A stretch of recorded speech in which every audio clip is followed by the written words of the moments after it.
Well, good evening, and thank you so much for joining us for the first edition of the 2024 Living Legacy Education Series.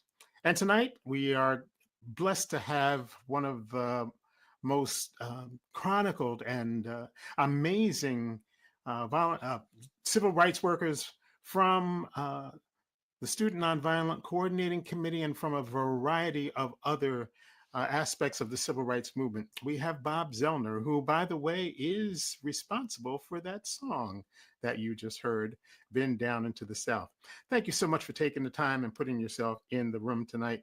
And we are thrilled to have you and thrilled to have the opportunity to hear the story of Bob Zellner.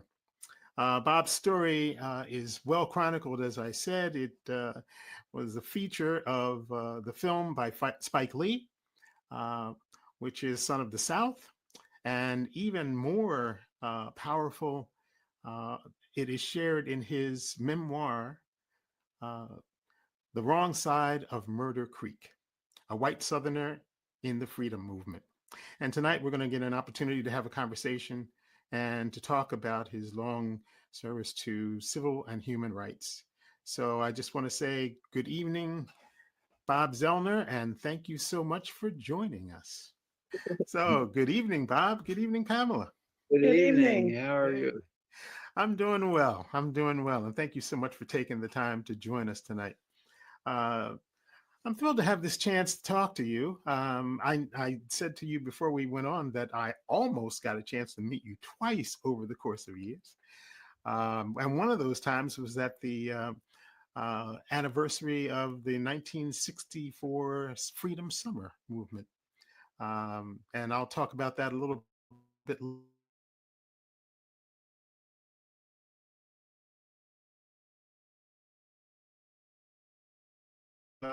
Commemorate that amazing event.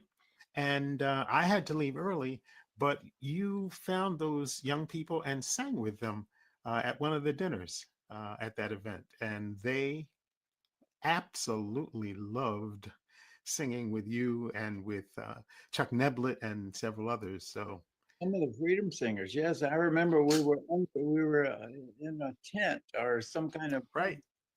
that we had. It was in Jackson, I believe. Or Yes, it was on the campus of Tougaloo College. I remember that. Long history. So let's get started. I just wanted to ask you to, you have an amazing story. It's certainly an unusual story. Born into a family with deep Southern roots, deep in Southern culture, I think dating back to the 1770s. And one of the aspects of that family, not an unusual thing in that time, was that your family, a very loving and caring family, was also part of the Ku Klux Klan, and not a particularly usual path for someone who would become part of the civil rights movement. But I just wanted to ask you to maybe give us a little background on your family and growing up in that culture. Well, it's almost as if I was born in the civil rights movement because my father and mother had gotten married just after my father had come back from Europe, just before the Second World War. Hmm. Um, there was it was a lull in the um attitude of the United States because Germany was hoping that United States might come in on the side of Nazi Germany. Right. So they really liked to unite with whoever shared similar beliefs in the United States. And they found that in the Ku Klux Klan.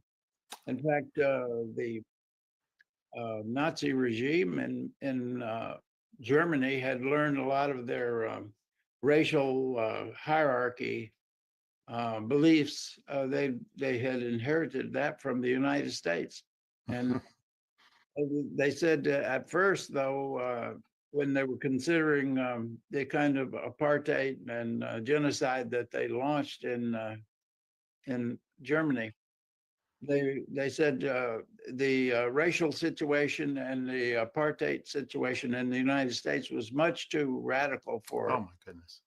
the public to ever accept, and it became the model for their racial laws, and eventually leading to the genocide that the United States has been involved in ever since we hit the shores of North America.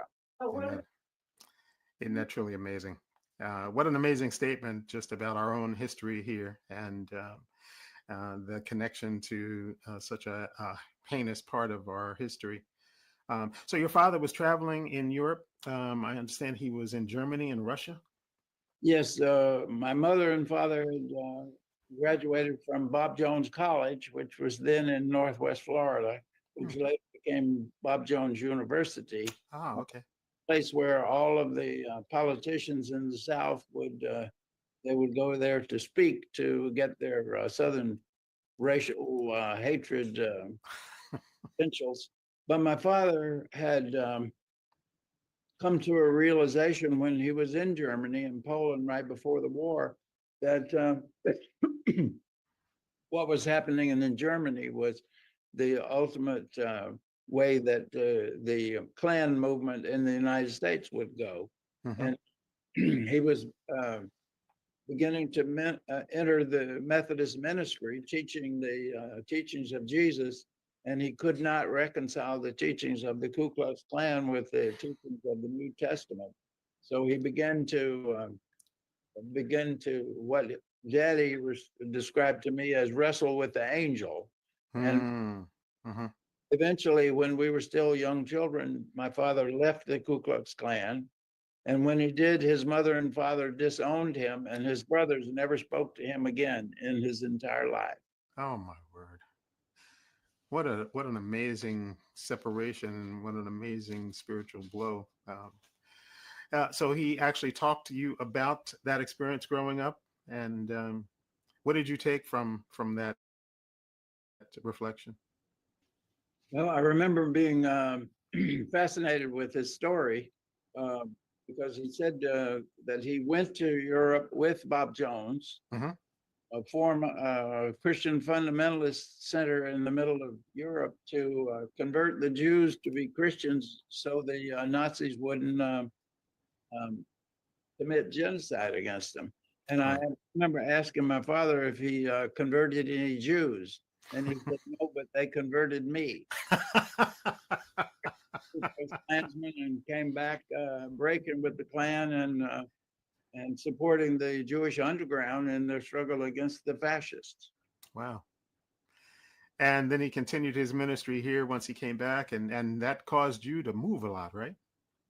Well, he was a Methodist minister, and that means that we have a bishop and we have an annual conference, and you get an assignment every year. Right. And after about 3 or 4 years in a church, in the Methodist church, we moved on. And that's the way I got my introduction to the civil rights movement, by going every 4 years into a new little southern town and having to confront all the bullies that wanted to test your mettle.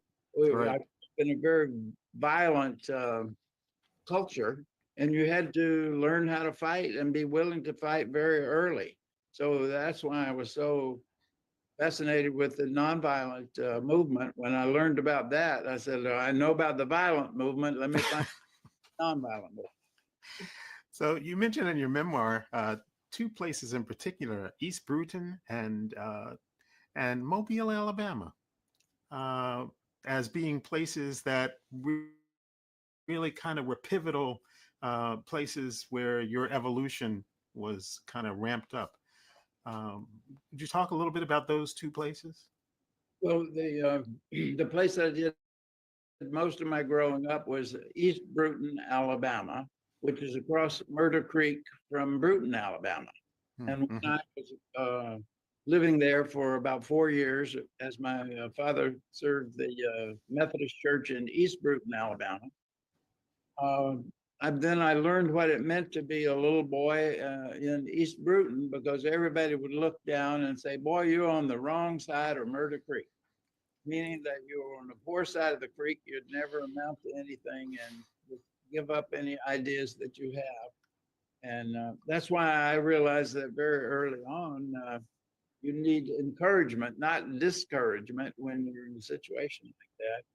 And I began to look at the class situation because at that time, Brewton, Alabama was one of the richest per capita small towns in the United States because it had about 4, 5, 6 millionaires. Wow. And, there was a big class division between Brewton and East Brewton. That's why they said, boy, you're on the wrong side of Murder Creek. Right. And then you spent time in Mobile with relatives, I believe. What was Mobile like in those days? Well, when I started school, I learned, and my family learned that I had a learning disability. I had dyslexia. That was before there was even any name for dyslexia. And we lived in Loxley, Alabama, not too far from where we live now in Fairhope. Mm-hmm. And, there was only one place in this area that had anything to do with learning disabilities, and dyslexia was called word blindness at that time. Wow. And, so Barton Academy in Mobile, Alabama, was the only place in the Deep South that you could get any treatment for learning disability like dyslexia. And that's when I started spending summer school in Mobile at the home of my Aunt Peg and my Uncle Doug Pope. So I spent the summer of, I've forgotten what year it was, but between my third and fourth grade, learning to read at Barton Academy in Mobile. And Wow. so it gave me a little taste of Mobile before we moved to Mobile for my last 2 years of high school, before graduating in 1957 from high school. And that evolution in high school actually carried right over to college for you, correct? Yes, and one of the bridges from high school to college was that while I was in high school at Murphy High School in Mobile, Mm-hmm. the first Black student was admitted to the University of Alabama, and there was a huge outcry among all the high school students and how terrible it was that Autherine Lucy was going to destroy the University of Alabama. And I would ask my classmates, how can one student destroy an entire institution like the University of Alabama? And they said, well, they won't keep the university open if it's got to be integrated. They'll close the university. And I said, well, it wouldn't be the Black people that would be closing the university, it'd be the white people. Isn't that correct? That was that year's conspiracy theory, I guess. Yes, and that's when I learned that you were not, as a young Southerner in 1957, you were not supposed to be vocal if you disagreed with the segregation situation. If you had any other belief, you're supposed to be very quiet because you might get hurt. They will hurt you if you believed the wrong thing. That's so true. Prior to his death last year, Hollis Watkins was one of our speakers often on our pilgrimages. And he talked about the fact that he, at age 16, went to a meeting and got involved with the civil rights movement. And from that point on, but he actually talked about the fact that he had to hide his participation at those meetings and his burgeoning participation in the movement. And here you are, a young white Southern student, starting to become challenging your classmates and your teachers. What do you think gave you the authority at that point in your life to take that on? Well, part of the thing that gave me authority was that the young people all over the South, after the lunch counter sit-in started in Greensboro, February 1st, 1960, Mm-hmm. it just swept all across the South. The young people were the ones that were going to the lunch counters and going on the freedom rides to try to say, you can't operate a segregation system in the South unless we cooperate. And we're not going to cooperate anymore. We're not going to segregate ourselves. We're going to sit in the front of the bus. We're going to go to what is called the white waiting room. We're going to drink out of the white drinking fountain and all those things. You can't manage segregation unless we cooperate with it. And we're going to stop cooperating with segregation. And we killed legal public segregation in the South. They have other ways of doing it now, but they can't be openly racial in their discrimination. Right. The Freedom Rides came into Alabama in 1961, and you were obviously, according to your memory, you were obviously noticing, and did that brought you into a closer relationship? How did the Freedom Rides impact you, and did you find a role within that group? Well, I did find a role there because when I first got crosswise of the authorities in Montgomery was when I was doing research for a sociology paper, which assigned to study the racial problem and write our thesis for our senior level sociology course in race relations. So we were supposed to write a paper about it. And when we told our professor that we were going to go interview Dr. Martin Luther King and Ms. Rosa Parks and Brother E.D. Nixon, the branch president of the NAACP, our professor just, he found it unbelievable. And he said, "You can't do that." And he said, "We'll be arrested." And we were young sociologists, so our imagination was completely piqued by the idea that you could be arrested doing research. And he said, "You don't know the first thing about race relations in Montgomery, Alabama in 1959. And we said, "That's why we're taking the course, Professor. But how can we study race relations if we're not allowed to speak to half the people who make up the race relations? We only can talk to white people." So you and a number of your student colleagues took on not only the professor and the authorities at Huntington College, but also local authorities as well. Yes, we had studied the First Amendment to the Constitution of the United States, and it says that you have freedom of speech, assembly, thought, and so forth. So we knew that we had the constitutional right to find out and study. And we also told our professor that people had come from all over the world to study exactly what happened right there in Montgomery, Alabama, in the Montgomery bus boycott. Right. And he said, "We're sociologists here assigned to study it, and we can't go and talk to the people that scholars come from all over the world." And they said, "No, you can't do that." But we went ahead and we did it anyway. And 5 of us were asked to resign from school because we had broken the segregation law. Right. And that was the end of my ministerial career at Huntington College. And it was pretty much the end of my official relationship with the Christian church. Okay. Wow. But it put you in direct relationship with Dr. Martin Luther King Jr. and Rosa Parks, who became almost mentors to you. What was the having access to Martin Luther King like? Well, Martin Luther King was very generous with his time with us young college students. And I learned later on that he was everywhere Dr. King went for any length of time. He spent a lot of time with not only young people, but even the little children. He liked to talk to the little children, tell stories. And he knew that the young people, and especially the children, were going to be the future of the struggle in the United States. Right. And gotten through the 1900s and where the color line was, as W.E. Du Bois said, was the major problem of the 20th century. And now we're entering the 21st century, and they want to actually go back and have another civil war. But we find out that most of the people in the United States value democracy and they value their freedom, and we're not prepared just ordinary civil servants. We're not prepared to go to an authoritarian government. We're not giving up on a democracy yet.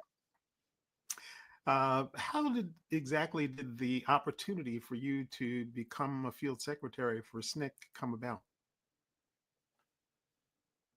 Well, one of the ways it came about was that I knew that Mrs. Parks and Dr. King himself and Brother E.D. Nixon and Fred Gray, all the people that were at the head of the civil rights movement in Montgomery had all gone to Highlander Folk School.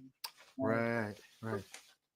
And I learned, in fact, I was able to talk to Ms. Rosa Parks about this when she famously said at a workshop at Highlander on grassroots organizing, boycotting buses and lunch counters and things like that. Ms. Rosa Parks famously was quoted as saying, "It would be wonderful to do that in Montgomery, Alabama, but the Black community will never stick together long enough to carry anything like that out." And it was right before they started the Montgomery bus boycott. So never give up on the power of the people. Amen to that. Amen to that. So what? So you were actually the very first field secretary, the very first white Southern field secretary for SNCC. Uh, what do you feel that was your biggest challenge in that role? You'd already begun working with the Black community and you already had connections there, but what did you find yourself learning in your new role? Well, I had to learn just about everything about, I had to do a lot of study of American history that I had not been taught in school. Hmm. I was interested academically because I was majoring in sociology and psychology. And in those courses, we had to study people like Gunnar Myrdal and the American Dilemma. And so I had always been interested in why the United States had much problems with race that other people didn't seem to have. In Europe, they didn't have nearly the race consciousness that they had in the Right. United States. Mhm. And when I began to really delve into the beginnings of the United States in North America, I learned that it was the whole settlement of North America was based on something called the doctrine of discovery, which was formulated by the Christian popes during the age of discovery, the Catholic Church. Mhm. And that was that if you found people on islands or other continents that don't know about Jesus Christ, then you are free to take their property, take over their land, kill them if necessary, take their gold, mistreat their women. So all of those things were based on the doctrine of discovery, which was the same as what slavery was based on itself. Mhm. People in Africa and they don't worship Jesus, so we can kidnap them and put them in a life of forced labor. So what were your basic duties? I know you traveled far and wide as a field secretary and doing registration and what was your main focus? Well, you probably never would have heard of me if I hadn't been the campus traveler. I was hired with student nonviolent by the Student Nonviolent Coordinating Committee Mhm. to be the campus traveler, and that meant that I traveled all over the Deep South to college campuses, primarily white college campuses, to interpret what I understood was going on in the civil rights movement, because there was huge interest, all levels of young people in the country, Mhm. about what's happening in the civil rights movement. So I was able to travel around. And before you could do that as a SNCC field secretary, you had to be sure that you could write a reasonable article. So Mhm. we had to learn journalism. And we also had to all be trained as photographers. So I'm looking back at the old issues of the Student Voice, which was the newspaper of the Student Nonviolent Coordinating Committee. And I see a lot of articles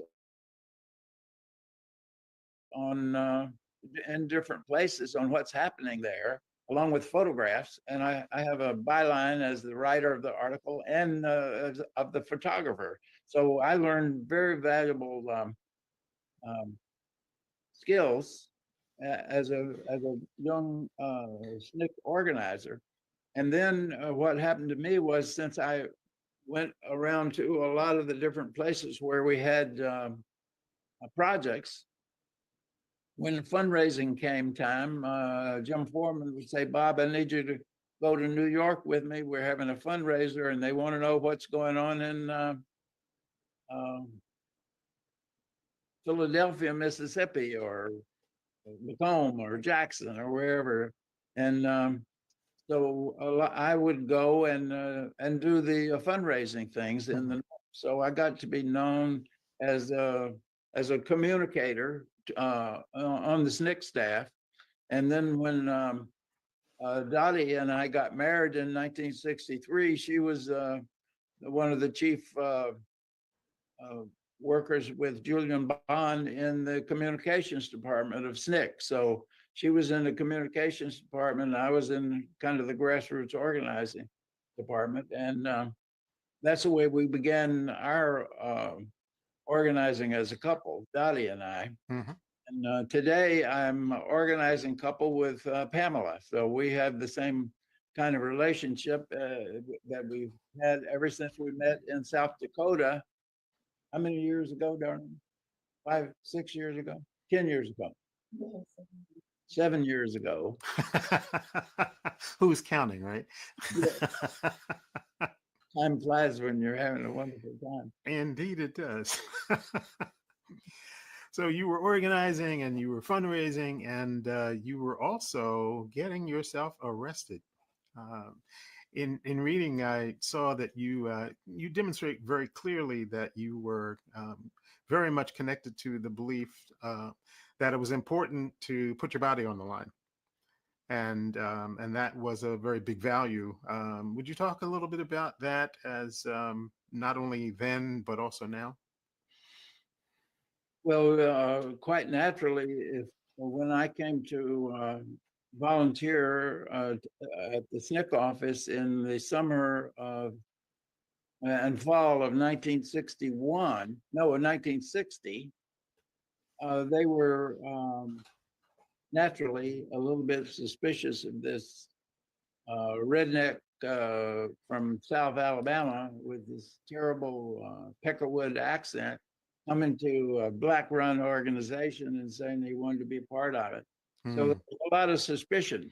But once you went to a place like Macomb, and the high school students march out of school to protest the murder of Herbert Lee, and you go along, you're the only white person in the whole demonstration. So they are going to, you're going to take a beating.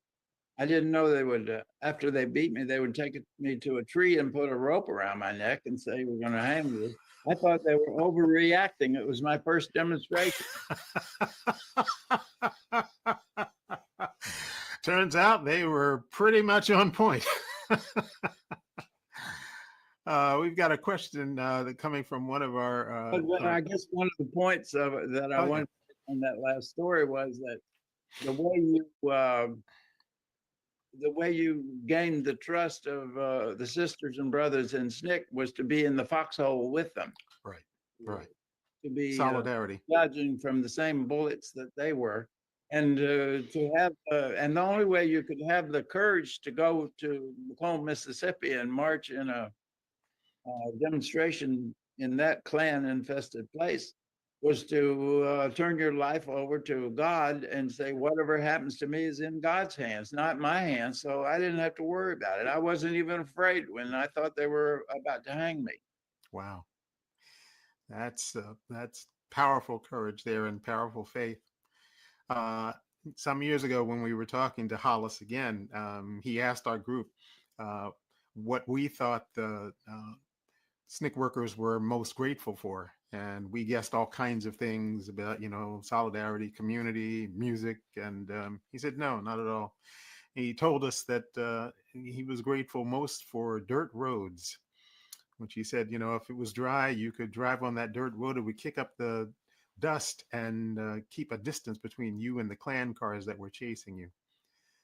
Did you have, I imagine you did have any close calls that required that kind of escape?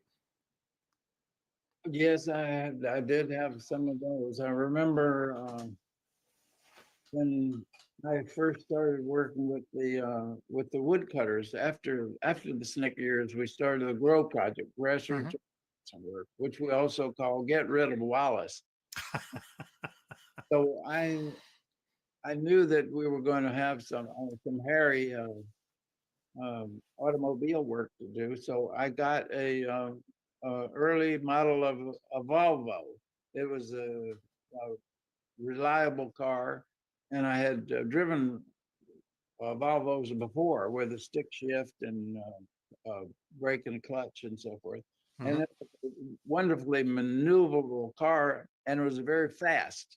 So I didn't have a lot of trouble with when I was driving the Volvo, but sometimes I drove the VW bus, which was one of our main vehicles, and that was not very fast and not very maneuverable. So I had a lot of run-ins with the Klan on highways when they try to run you into a bridge abutment or run you off the road in some way. And, but I was very lucky, and even though sometimes I had all the windows shot out of my car, I never got hit by a bullet. Wow. It was close, but it always missed me. So I always thought that the reasonable thing you think of is, okay, I didn't die that time. God must have some more work for me to do. And I hope he has another 20 years that I can be able to tell the story and work with people like you who are recording and preserving the story and passing it on and inspiring new generations of young people. Well, we certainly hope that you have another 20 years as well. We've got a question from one of our viewers tonight. Ned Wright asks, what was the range of receptivity versus resistance and antagonism toward racial justice on white college campuses? Well, one of the things that was so difficult on white college campuses was that at that time we were very close to the apex or the epicenter of the civil rights movement, and it was just like before the Civil War, the first Civil War in this country. It was okay to be anti-slavery, and people would just say, "Oh, so and so is a little bit eccentric. He believes in abolition." So they would be for many years in the South. You could be an abolitionist, and you were tolerated as an eccentric individual. But the closer it got to the beginning of the modern civil rights movement, the less leeway there was to be a dissident. So if you disagreed in any sense whatsoever, you got their attention. And the first thing they wanted to do was to divert you from any involvement on the side of people of color, labor organizing, or women's liberation, or immigrant rights, any of those things that marked you as a potential subversive. And we had a program in the United States government called COINTELPRO, and it was run by the head of the FBI to destroy the civil rights movement. So we not only had the Ku Klux Klan to fight, sometimes we had to fight our own government. 3 times I was charged with attempting to overthrow the government of the United States. And now people actually do that, and it's very difficult to get them charged, much less convicted of sedition. I was charged 3 times with trying to overthrow the government. Wow. Now, in 1964, we know that the SNCC and several other organizations decided to have Mississippi Freedom Summer. And we recently had Dave Dennis come and do one of these programs and speak to us, and talked about the various dialogues that came about in kind of deciding which direction, what emphasis to put on. And in the case of the Mississippi Freedom Summer, Dave Dennis said that he initially was opposed to holding that event, which I understand there was a lot of discussion and dialogue. Where were your thoughts on that in the run up to that movement? Well, my thoughts were that it was definitely going to be a wrenching experience to bring students from all over the United States, especially highly privileged students, highly educated, wealthy students, to come to the South, because we had worked for years and years to give the young people in the South skills like writing articles and photography and using a mimeograph machine, running a meeting, all of those things. And there was a lot of concern that these hotshot students from Yale and Harvard and the Ivy League and all over the California university systems, that they would be coming to the South and they would push the young people that were in the South aside and said, I can do that better than you. I can type 233 words a minute. And I know how to run that mimeograph machine. Right. And there was some of that in the summer of '64. Some of the people who came south were not sensitive enough to consent to be led by local young Black people. Right. So it was a learning experience for all of us. And it was a tremendous success. A lot of people say, oh, it was sad and terrible. Many people did lose their lives, but it was a worthwhile event. And one of the main things that came out of it was the Head Start program and the Freedom Schools. Mm-hmm. A direct demonstration of the poverty of the public school system and the kind of history teaching that we had always endured in this country, and not knowing about the history of genocide against the indigenous people, and the bad attitude of all of the conquistadors that came, Europeans that came to take over this land as if it was theirs, just God-given. So it's a culture that we grow up in, and we have to be a dissident, and we have to take a big risk in making this country what it's supposed to be and what it says it is. I actually had the privilege of working at a Head Start center just after, actually in the late 1970s and 80s. And that program in inner city Philadelphia was just a major connection to getting kids into a good academic frame before they went into their regular schools. So that was really quite a payoff from the civil rights movement. You mentioned, oh, go ahead. I'm sorry.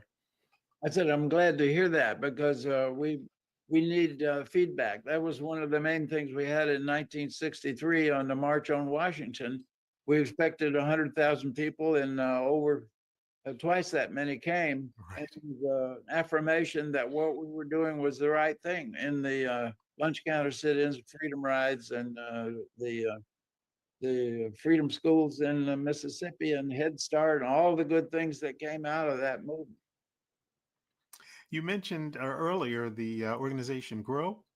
That's not an organization I think that most people are aware of in the litany of civil rights organizations. Would you talk a little bit about that organization and its goals and missions?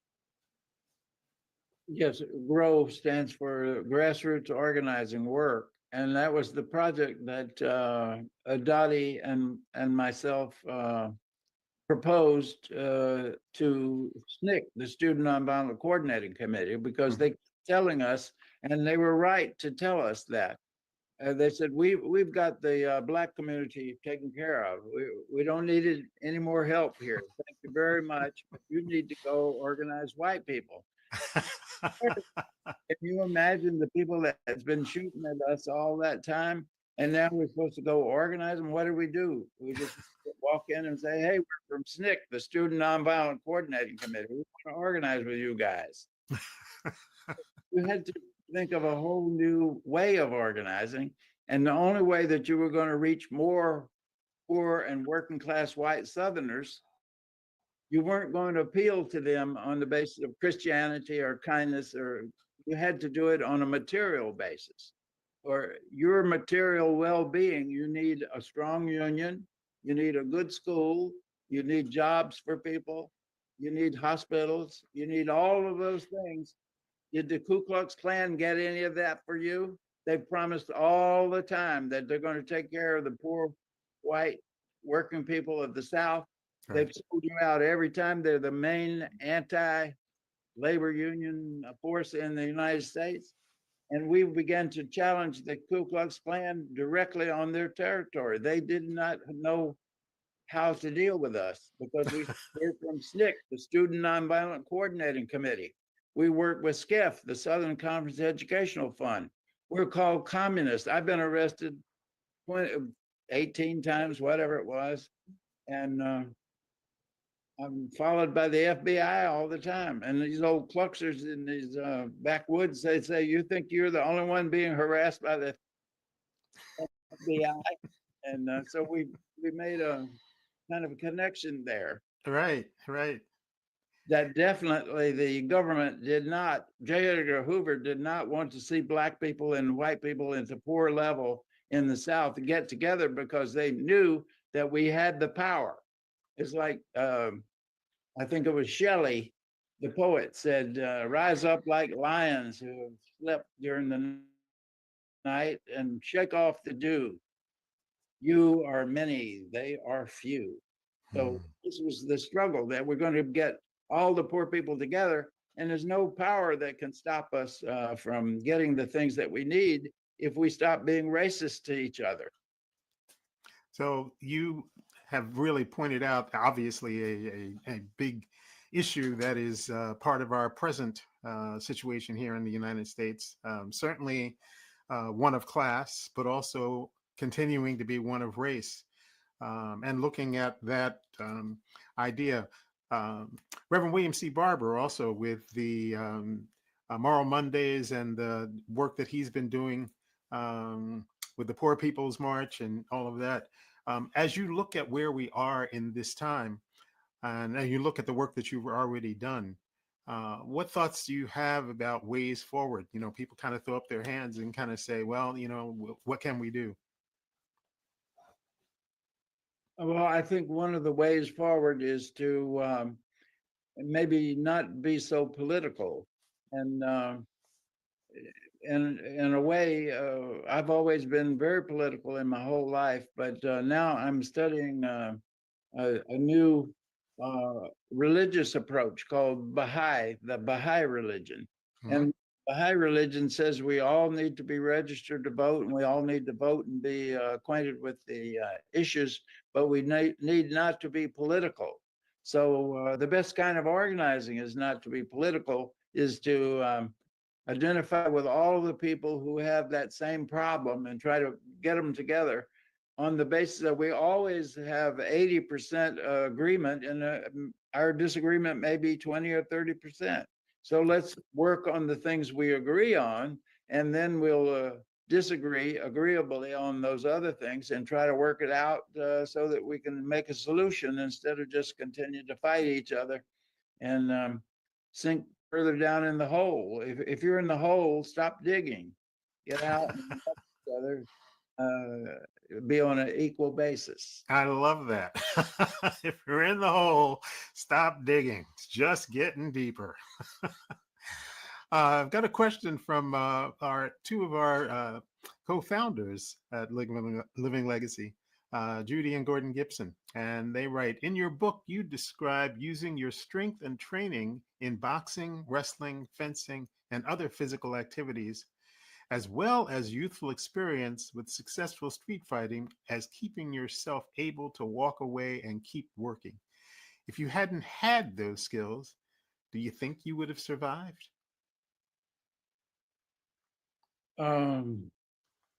I never expected to survive, and I was always surprised when I was in a really bad situation, and I Mm-hmm. thought I was not going to live much longer. And but I was always I think my training in martial arts helped me, especially when I was thrown into strange jails with a large white Southern population, and the police said, "Here's a freedom rider. Mm. You know what to do with him." So they deliberately incited the prisoners to do violence to you. Wow. And I think that my training in martial arts helped me a little bit because I would always be sure that I had a corner, that I was had a strong something to my back, and Mm-hmm. Mm-hmm. I was confident that I could deal with anything in front of me. And I was attacked sometimes with knives, and it helps to be a good fencer if somebody comes at you with a knife, because you know exactly what to do. And if you have a blade yourself, you can punish them unexpectedly. You have faced some amazing situations in your life. A real testament to courage and a willingness to just trust the universe to really make a way for you. In I want to ask you because as a musician, I'm just kind of fascinated with the fact that you grew up being a musician and um, certainly came in contact with the songs of the civil rights movement, which were, as we know, were the glue of the movement. How your discovery of those songs and use of them. You want to talk a little bit about that? Well, there was one time in the SNCC experience, in the late '60s, I think it was. Um, we were the Freedom Singers were doing a lot of freedom songs, and there came a time when we needed to copyright some of the songs that SNCC had primarily developed. And so we had to have a large SNCC meeting and say, okay, when did we first sing Been Down to the South? What's Right. that? And people would say, oh, that's the first time. First time I heard that was from Zellner. And I would say, yes, I learned that when I was in Sunday school about been down into the sea, Mm-hmm. uh, and I've just changed the words to been down into the south. And they'd say, okay, well, you groups or um, partnerships can't copyright songs. It has to be an individual. So Okay. I got the copyright to been down to the south. I think they gave me the copyright to Woke Up This Morning with My Mind on Freedom, because that was a favorite song of mine. Right.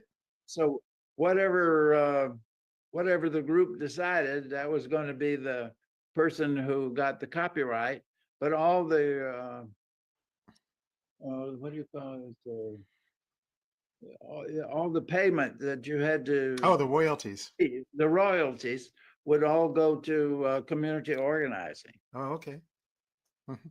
So I was very proud to maybe copyright two or three of the freedom songs, and I didn't write any of them. They were all things that were in the church, or come from country music, or labor union music. We had the little red book about the and we learned all the songs of the Irish freedom fight, and we had um, Tom Hayden was a great expert on Irish freedom songs. He knew all the Irish freedom songs. So we had a big mixture of every kind of thing, from blues and jazz, um, Irish freedom songs, um, freedom songs from the Jewish underground in Nazi Germany, Pete Boggs soldiers and all that. And we had Pete Seeger and other people and Bob Dylan,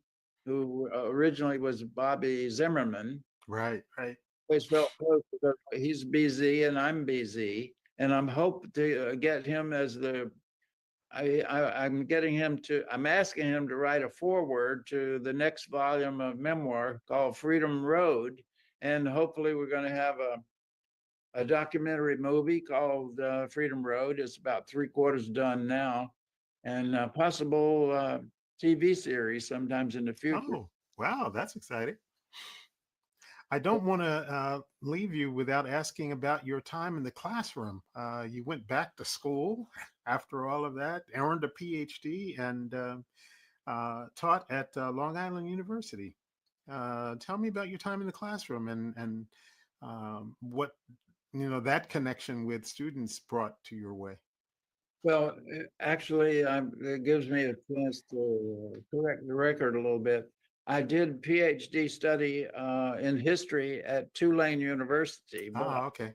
and I did the master's and I thesis, and I did the dissertation, but I never had a chance to defend the dissertation, so I never got my PhD, but I did get 3 doctorates, honorary doctorates from Long Island University, Fairfax University, and Indianapolis, Indianapolis University, I think. So I'm a doctor 3 times, but a PhD 0. Oh, wow. Well, I wanted to say Sankofa, if you're familiar with that word, is a word from Ghana that means look back um, to see what we've missed, loosely translated. And as you sit in this time, you're working on a new memoir. How did you like the movie, by the way? Oh, I really enjoyed the movie, and I was amazed at the skill of screenwriters and movie makers, because Barry Alexander Brown, who was the director of the movie, Mm-hmm. so did most of the editing. It's very good to have a movie director who is a skilled editor, because they know exactly what they need to get in the can to make a good movie. Right.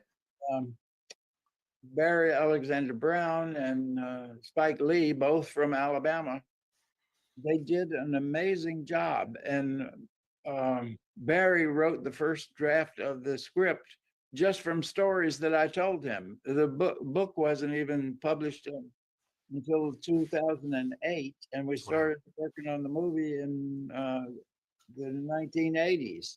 So and he did this movie from the stories that I had told, and then he mixed in stories of his own experience Mm-hmm. in the script. So he did a wonderful script that is very Southern. It's funny if you can catch all the lines, but some of the lines, if you don't know the story, you don't quite catch the line. It's not so funny, but Cultural crossing. Southern people that had the humor and the all of the adventure of the civil rights movement. And it's a new vision of filmmaking. We used to have the cowboy movies, and now we have the civil rights movies. Right. And they're all, morality tales. They're heroes and villains, and it's a hero's journey that you go through in your life.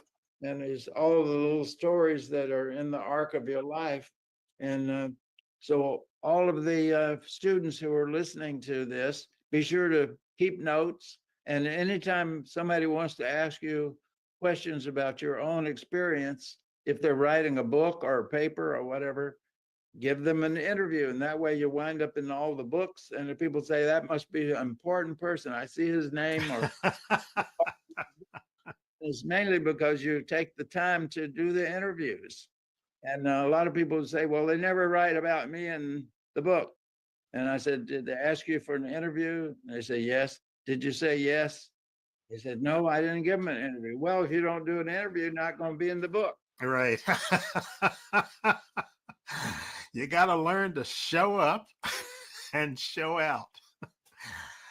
Well, I mentioned Sankofa, and looking back, as you look back across this very wide, exciting, challenging, but fruitful life of yours, what are you most proud of?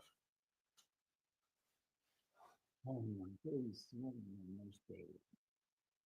I am most proud of my mother and father and my 4 brothers because uh, my father was the one that set me on this journey, and he was faithful throughout the journey. When I was arrested in Macomb and I had to go back every 2 or 3 months for a trial, my father just was there every time, sitting in the courtroom, and he knew that he knew the forces that we were up against because he'd been a member of the Ku Klux Klan for so long. Right. So that's what I'm proudest of. And the fact that my mother and father were able to make a reconciliation in our family, because his side of the family was Ku Klux Klan and her side of the family were Native Americans with roots in the Creek and the Seminole indigenous communities in South Alabama and Northwest Florida. Wow. They are the ones that, and my brothers also, they having a name like Zellner in a small town, and the newspaper has an article on the front page about you being arrested in Baton Rouge and charged with criminal anarchy. And all of my brothers, Douglas, David, and Malcolm, my younger brothers especially, and everybody would say, are you kin to that guy that just got arrested for overthrowing the government in Louisiana? And they would say, yes, he's my brother, and we're proud of him. Wow. So they stood up when it was time to stand up. Well, that's an amazing testament to the spirit of family and the spirit of community. You have lived a most fascinating and exemplary life, and we thank you for your courage and also for your openness and willingness. I love the fact that so much of this was driven by your curiosity and by your willingness to think out of the box and live out of the box. Oh, yes. Oh, yes. I remember how puzzled my classmates were at Murphy High School. And most of them were football players because I was in the band, and we'd always travel with the football players. And many of them felt protective of me because I had talks with them, and I never hid my ideas about race from anybody. Right. And they were very concerned about my safety, and they said, you can't go around talking about that because people are going to hurt you. And then I would say, well, why are you so afraid? And these great big football players, I'm not afraid of anything. I said, you told me not to shoot off my mouth about integration because I'm going to get hurt. I said, I'm not going to live in fear of getting hurt from somebody because of something I believe. In America, we're not supposed to get hurt because of something we believe. We're supposed to have the right to believe that and to organize around it. And that's what Paula and I are still trying to do. And we thank you for giving us an opportunity to tell the story. Well, thank you so much for taking the time. And we have another opportunity for people to actually ask you direct questions. If you've been watching tonight and you have a question that you want to ask Bob Zellner, just look in the chat and you will find a link to a question and answer Zoom room. We have Bob Zellner for another 30 minutes, and you can have a chance to ask your question. Thank you again for just a really marvelous conversation.